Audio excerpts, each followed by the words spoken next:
6 jours après le premier multicoque, le tandem Michel Desjoyaux, Emmanuel Le Borgne a remporté aujourd'hui la Transat Le Havre-Salvador de Bahia dans la catégorie des monocoques, après 17 jours passés en mer. Commentaire, Anna Dorgans.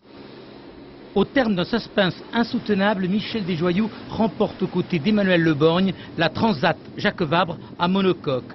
Cette arrivée dans un mouchoir n'est pas sans rappeler celle des régates.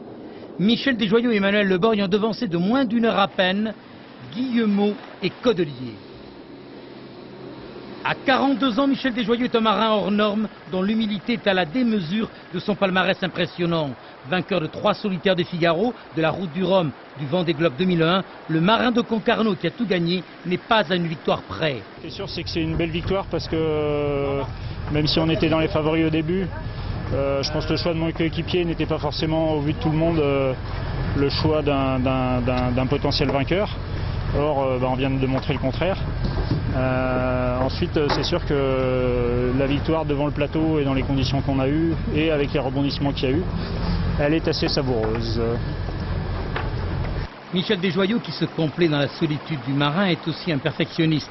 Toujours à la pointe de l'innovation, Michel Desjoyaux a mis au point, avec ses architectes, un bateau révolutionnaire.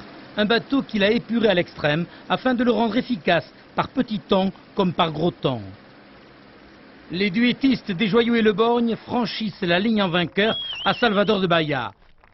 Le professeur, comme le surnomment les marins, à la barre de son bijou de bateau, sera au départ du Vendée Globe 2008, son prochain objectif.